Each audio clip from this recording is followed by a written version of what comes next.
You are live. Oh, good. Good, Anakin. Good. All right. We're live. Yeah. It's early in the morning, dude. I'm tired. I want to bust these questions out in 30 minutes here. If people join, good. If not, even better. So we can get out of here without any distractions. I know. No, it's going to be good. It's early. So are you starting to shed? Yeah. I know you're starting to shed. Oh, all right. Let's pull up that list. Let's pull up our list. Mhm. Here it is. Everything's fine. We've got so many questions.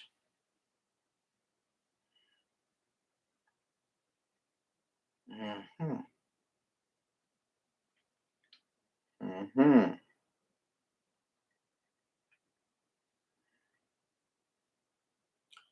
All right. Here we are.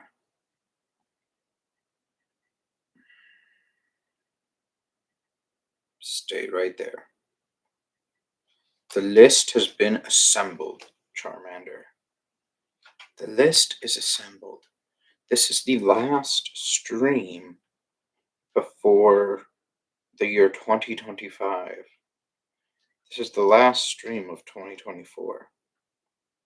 I'd give you a kiss, but your nose is all salty, like extreme amounts of salt. Yes, I know, and I don't want that. Oh, Auntie Social says aloha. Do you happen to be in Hawaii? Or are we just doing a Hawaiian greeting? Aloha. And probably elsewhere. It's been a while since I've heard that. Hello, good morning. Assuming you're someplace where it is morning, I guess technically you could be anywhere, and then it wouldn't be morning. I know we have to give people 5 to 10 minutes to get in here, Charmander. How's it going this morning?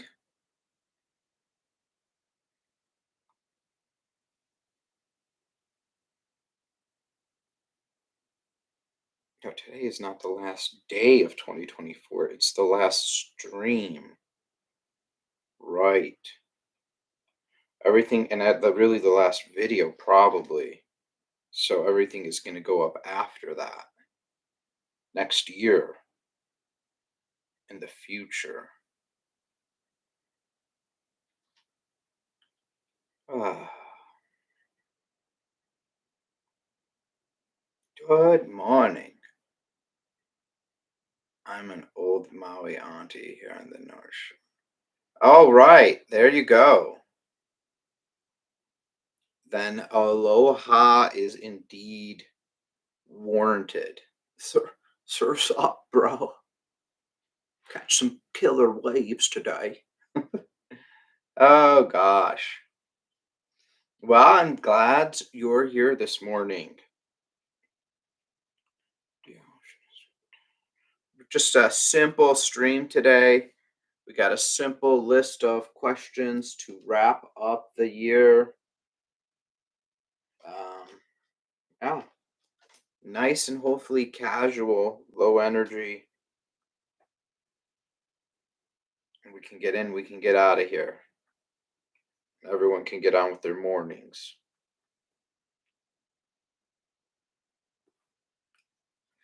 Oh, a couple more minutes, dude. We got a couple more minutes, bro. I know. Well, it's a pretty decent sized list, actually.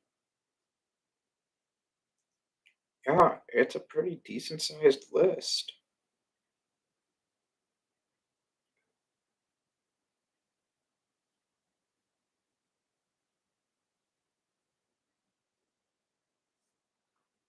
All right, let's pull it to the front here. We can get cracking in just like 2 minutes. People will probably join as always. When you guys join, feel free to just spit questions in if you've got them. Otherwise, just stick around for questions. I'm going to be answering them. Uh, kind of a review, as I always do in every live stream. But guys, we get new people here. What? Very salty. We get new people here. So what does it go? So every month, the last Saturday of the month, I do a live stream. So I'm going back to sleep.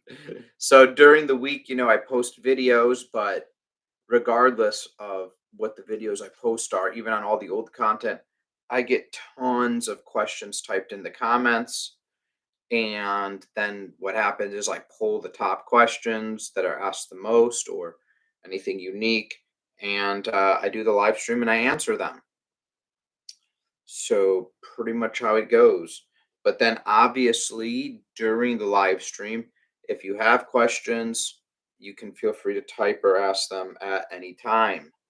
Oh, you're waking up now, huh? You're like, what am I doing out here? You're out here for the live stream. Calm, take it easy.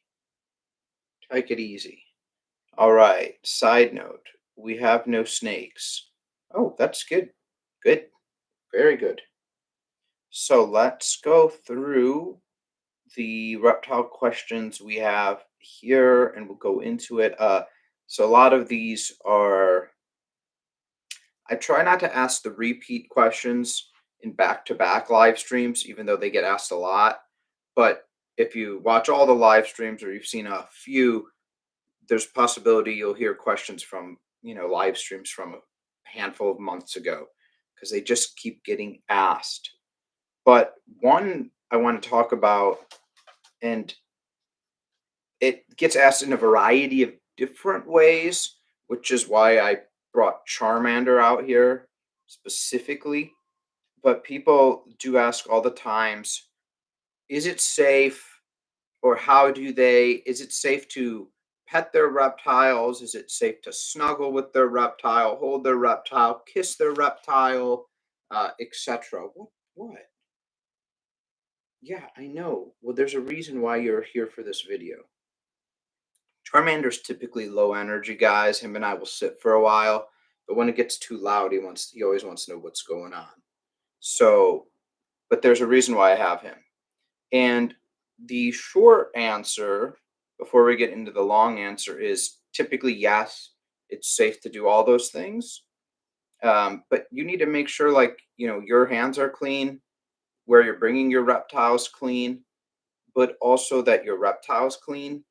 You don't want to kiss your reptile who just like rubbed his face in poop or something, right? Or maybe just ate a bunch of raw chicken and has the guts all and juice all over his face. So those are some things you need to look for too and make sure they're addressed.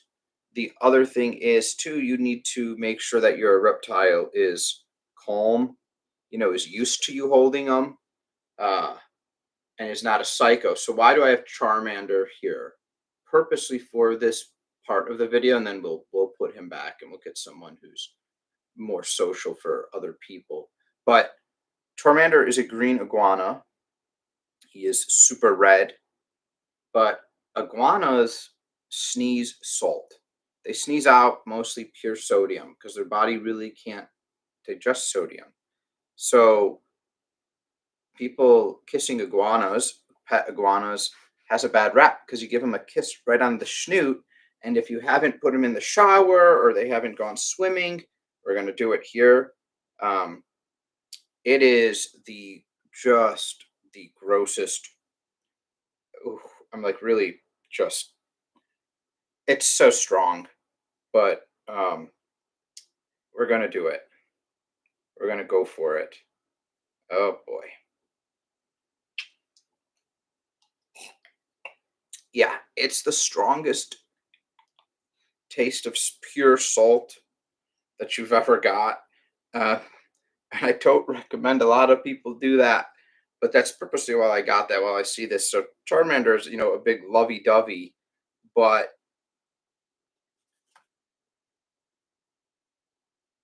yeah, I know.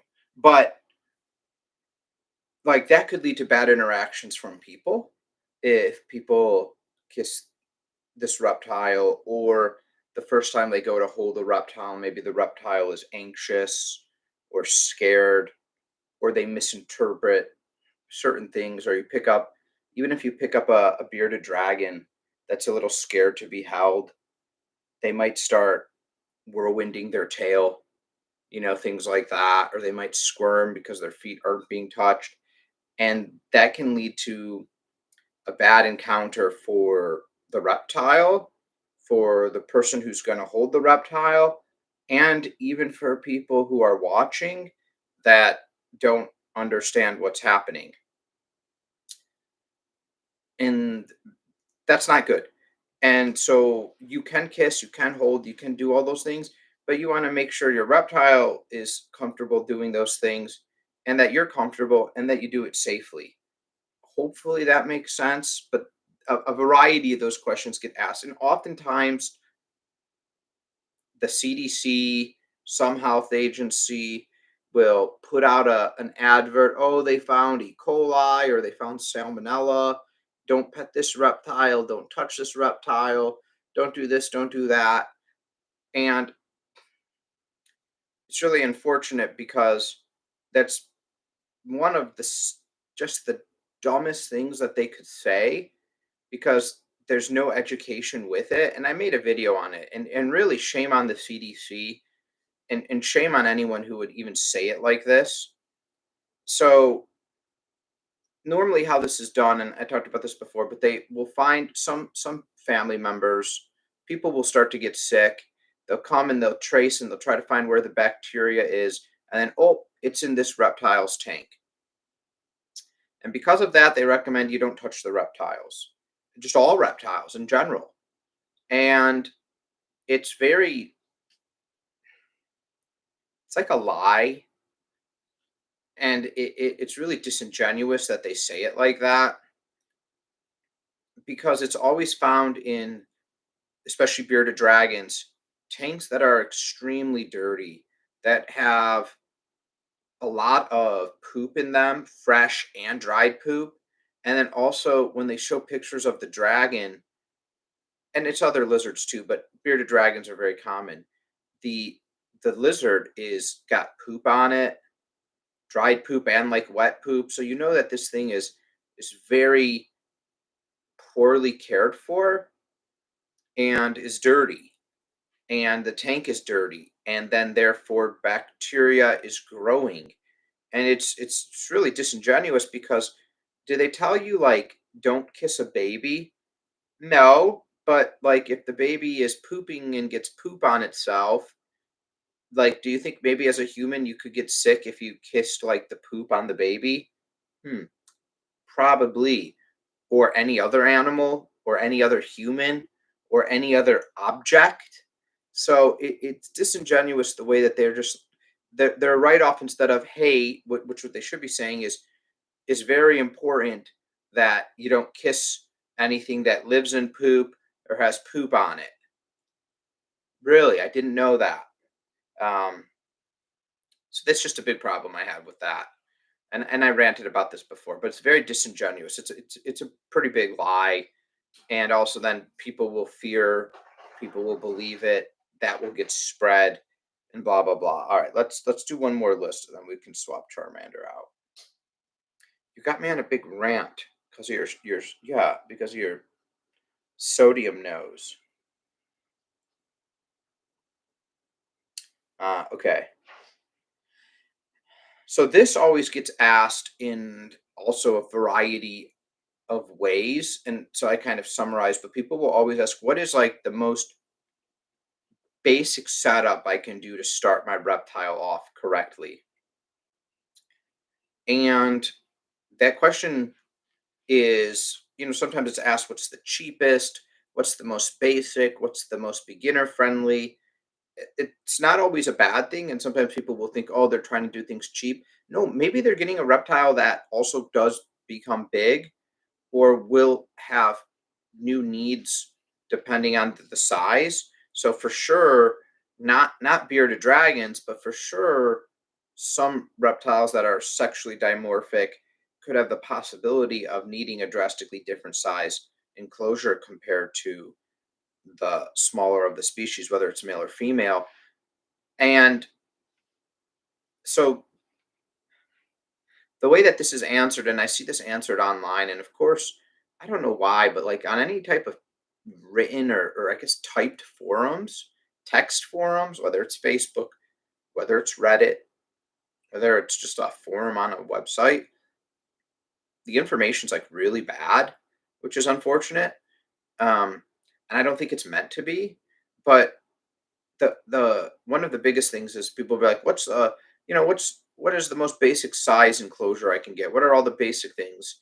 And then people they'll get in there, and so a generic answer would be, "Oh, an enclosure that's an appropriate size."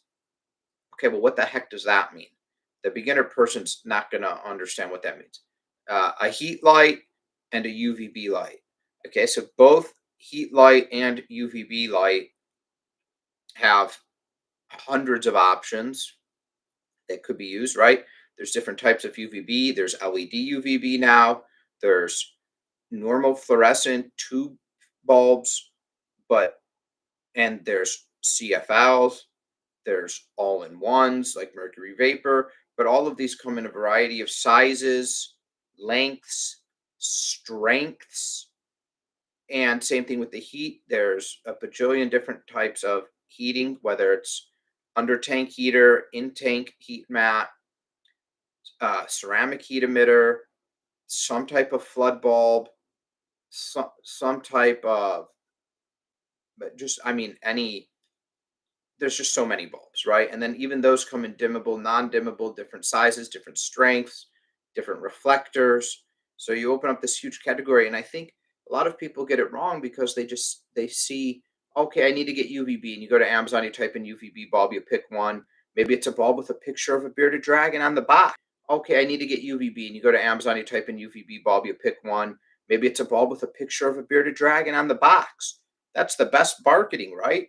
Because if I'm buying a bearded dragon and the reptile product, whether it's a reptile carpet, a heat bulb, a UVB bulb, any of the above, if it has a bearded dragon on it, oh, you got some shed down here. Oh, you're ripping out of your stomach. That's cool. If it has a bearded dragon on the box and I'm buying a bearded dragon, then surely the product is made for a bearded dragon, which sometimes is the case, but not always. And then even if it is made for a bearded dragon, potentially, what about your enclosure? Like if it's a weak UVB bulb and you've got a big enclosure, that would probably work in a small enclosure. So man, there's so many options, and because of that, people are really confused. So typically, when you're buying a reptile and you want to know what type of setup you're getting, is as a reptile owner or someone who's imparting information, the first step should be, okay, what reptile are you getting? And then you're like, okay, so you're getting a baby. You don't know if it's going to be male or female because of that. Um, Unless you're getting an iguana or a chameleon, something that is a snake, something that can be sexed at baby level. Okay. And then what's your idea for an enclosure? Glass, PVC, wood, etc. All right. And then the dimensions. You can then say, these are the dimensions I recommend. And then based on these dimensions, this is how I would set it up. You'd say something like, if you're getting a tank for a bearded dragon, and let's say the tank is 3 feet high, you'd be like, okay, well, you're going to want to have an elevated basking platform because your heat source is, let's say, going to be sitting on the top. It's a screen top. Those are the most common. So you're going to have an elevated basking platform. You're going to say, you're going to go up 18 inches with a ramp. Then that's where your spotted heat's going to be. And because it's going to be this far away from the top, you're going to want a bulb that's roughly around this strength. Can be stronger because you can dim it. Okay. And then this is where your basking area will be. Again, you know the distance. You're going to want this type of bulb because of the length of your tank and the height of your tank. And the placement, here's where you're roughly going to place your bulb. This is how strong you're going to want your UVB to be. And boom, send it to them. And then you're going to want to control the ambient air temperature as well. It depends. Let's say you got a long tank. Let's say it's 4 feet. Let's say it's 5 feet. And they're like, well, I got my basking bulb. Yeah, that's great. But we're going to need something that also keeps the air throughout the whole tank just controlled. And then you're going to give them this. And that is great advice. You've still given them lots of options so they can ask more questions because they may come back. Well, are this is the size of the tank I wanted? Is that too big? And you could say, yeah, that's pretty big for this species. Maybe it's a leopard gecko. A leopard gecko doesn't need a 2 foot high tank. It doesn't need a 3 foot high tank. Sure, they can climb and stuff like that, but they can get really good in an 18-inch tall tank that's long and live great life. These are small little things. What if it's a gecko that does like to climb on the wall, or a frog that wants something maybe a little taller but not as long, right? It's a tree frog, something like that. So these are things that we as people who give information need to ask, and then we need to give better answers than just they need a big tank with a UVB bulb and a heat and a basking bulb. Man, that how confusing. Like you're as a beginner person, you're not going to have a clue what's going on. Mark Riley, it really can be confusing.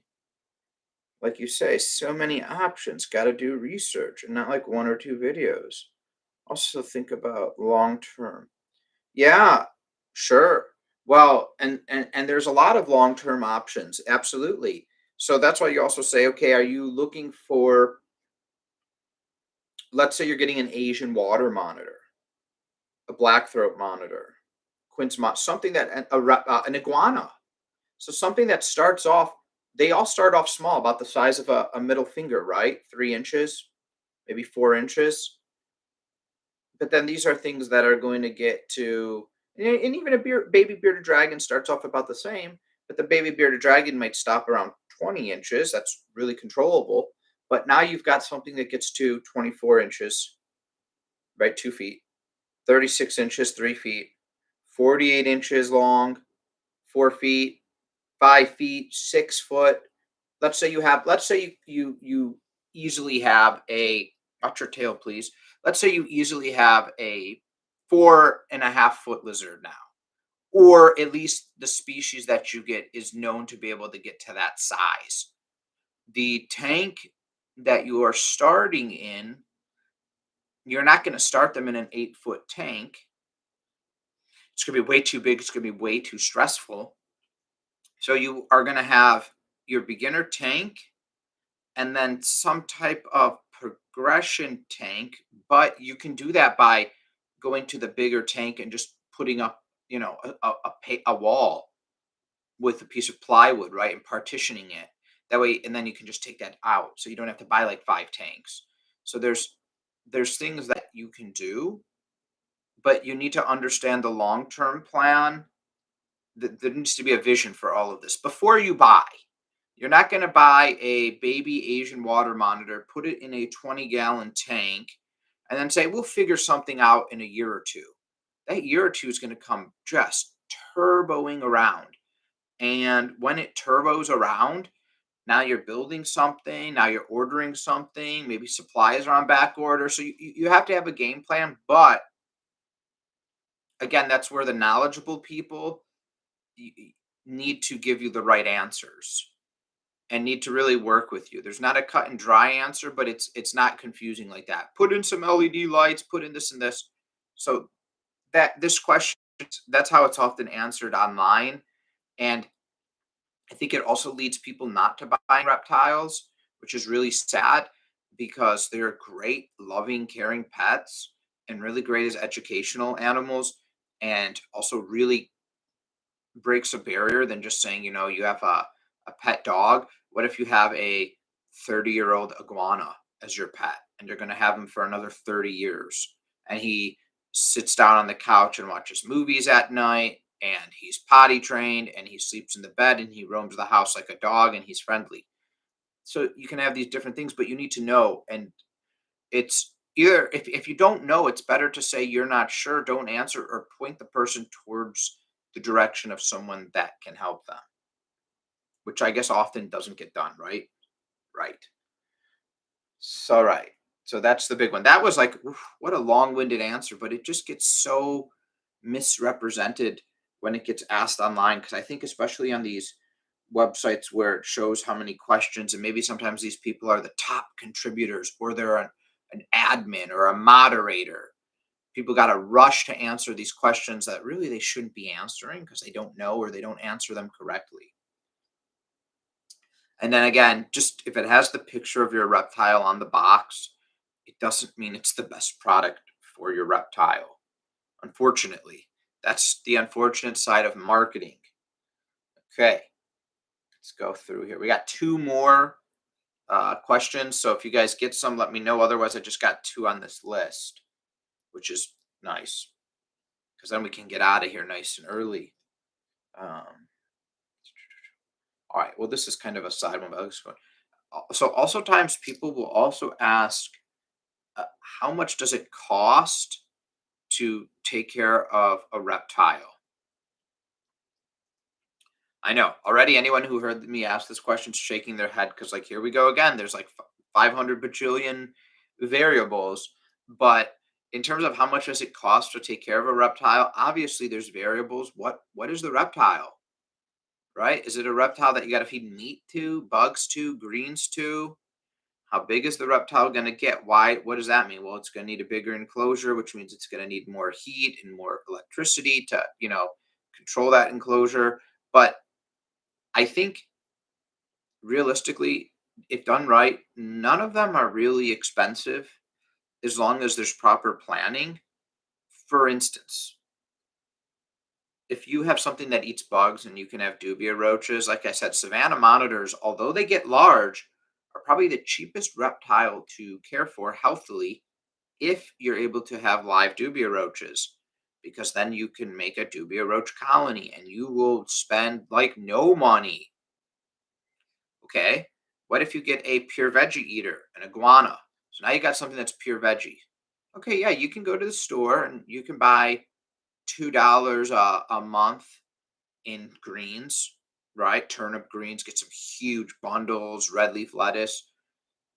But what with that same animal, what if you want to start spicing it up and enrich them and start cooking sweet potatoes for them or buying squashes or buying, baby lettuces? And this the same thing with the Savannah monitor. What if you want to start doing some super worms here and there and some hornworms here and there and maybe a couple eggs and chicken every once in a while? So it's really not different though than your dog or your cat. We'll just stick with the even fish because you've got a dog, right? Now you're going to buy him bagged to start with bagged dog food. Okay. There's 100 different brands and they have different qualities because they put different things in them. And then, okay. And then every once in a while, you want to get wet food, wet dog food. Well, that's the same thing. They have the grain free wet dog food and this and that. And this one has lamb and this one has deer and elk. And so people think these specialty ways of feeding, they get they look at reptiles and they're like, oh, well, then I'll have to buy this type of food and this type of food, and it's much easier to get a dog. Is it really? What if you do feed some human food to your dog? What if you do feed your dog an all meat diet? People are starting to do that more and more now.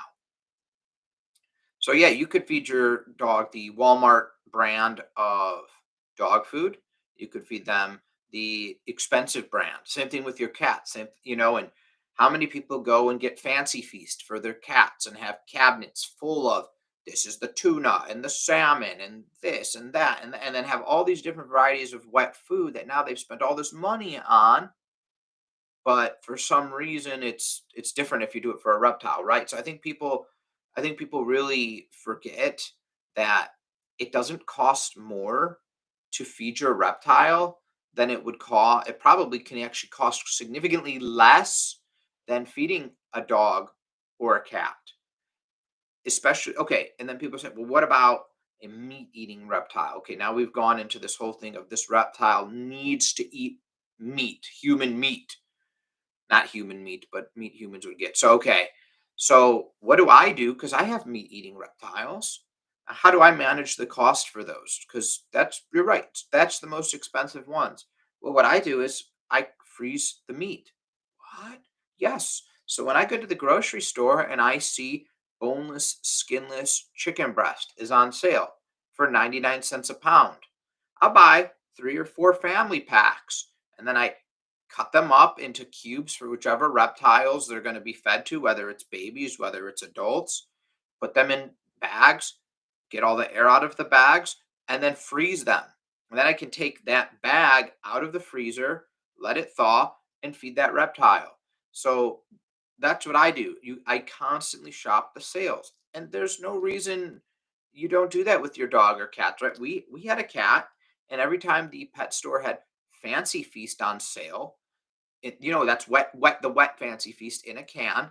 We would go there and we would buy a ton. We had a medicine cabinet. The cat was in one bathroom, and it was just cans of Fancy Feast. We would stock up on all these cans for just forever. And you should be doing that with your reptiles. So it's interesting that we I don't know, we kind of don't think about that. Like, these are the first things to be like, "Oh, the dog's wet food is on sale. Let me go buy 10 because it's on sale." And then you're not even thinking that you're buying the wet food, and let me go buy this or let me go buy that. And why would you do it any different for your reptile, right? You wouldn't. You would do it the same way. And I think that's a lot of people don't realize that they should be doing it the same way, and then the cost would be the exact same, which is really sad because they think they have to do it differently and they think they're going to have to spend all this money, and you don't, unfortunately, right? Right. Okay. So now I'm riled up. I knew this was going to happen. These questions get me on rants and they get me riled up. That's what you guys do. I just think because people are so quick to write off the reptiles. And I think if you're a reptile owner, you could possibly have had nicer interactions with, let's say, okay, my bearded dragons snuggle, pet, love each other. I've had worse interactions with people's dogs. People have had super unfriendly pet dogs that maybe were friendly to them, but not friendly to other people outside the family. But no one writes off the dog. Really weird, I know. It's the stigma. You have a stigma. All right. Now we really have 2 more questions. Now we really have 2 more questions. Oh my goodness. Okay. It's very funny. It's very funny. All right, let's see here.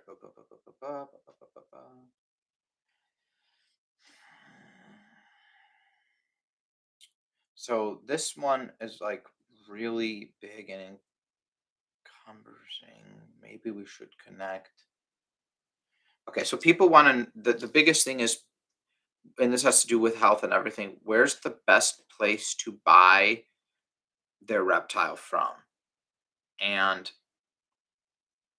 or a reptile, I guess. And there's a lot of confusion in this because the first go-to answer people are always going to say is go to a reptile show.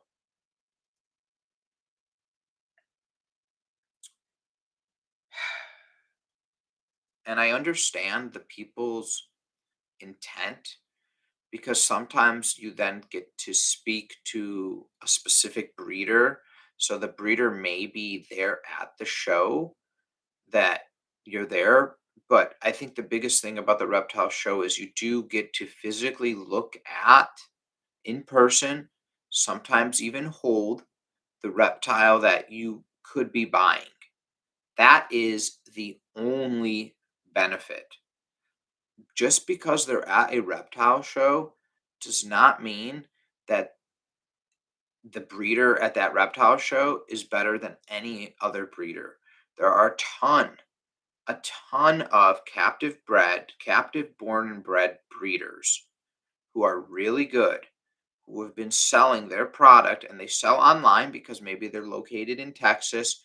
Maybe they're located in Florida and they sell their product online and then they'll overnight ship them to you. And they've been doing that for decades. Tom Crutchfield is well known in the reptile industry. He does a lot of breeding. Do we see him at the local reptile show in Michigan? No, we don't. Spoiler alert. But if you want to get one of the best iguanas, is he one of the sources you should be looking at? Yeah, you should. One of them, not the only one, but one of them. So, really, by just telling people reptile shows, you're really cutting them because then you're limiting them to either a local distributor or breeder, but that's it. Not saying that they're bad, but now I have if I go to a Michigan Reptile Expo, and let's say there's not even distributors there. Let's say everyone who's there is the breeder of the reptile that's going to be there. Okay. But now I've limited myself to breeders in Michigan or realistically within the surrounding states. I don't think anyone's driving cross map to come to Michigan to sell reptiles. It's a big drive.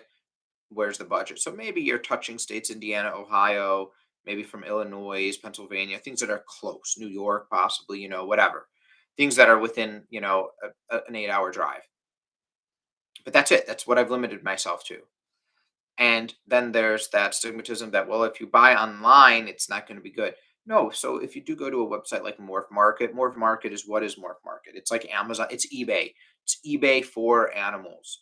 That's all it is. So that doesn't mean that they're going to be morphs. People sell normal things there. You can look up their seller profile. You can see if these are animals they've been breeding themselves. You can see how long they've been breeding. You can talk to the breeders either in text, on phone. You can get pictures. You can get videos. You can see people's past interactions with them. You typically can ask and see the parents as well of the specific reptile. Okay, so that's doing good. That's good things. The one thing, like I said, the Reptile Expo has if you went there to buy a bearded dragon, you get to see the bearded dragon. You get to hold the bearded dragon. You get to pick from a group of bearded dragons that you're looking at in person, not just by pictures, and go home with it. But wait, where can you also do that? A pet store. Uh oh. Now, when we say pet stores, here comes the badness because even here in Michigan and everywhere, we have mom and pop pet stores. Let's start specifically first. We have the ones that are dedicated to exotic animals, reptiles. Sometimes they have birds as well. And they also do some captive breeding there. Okay. Does that mean it's bad? No. Now, they don't breed all those animals at a mom and pop reptile store.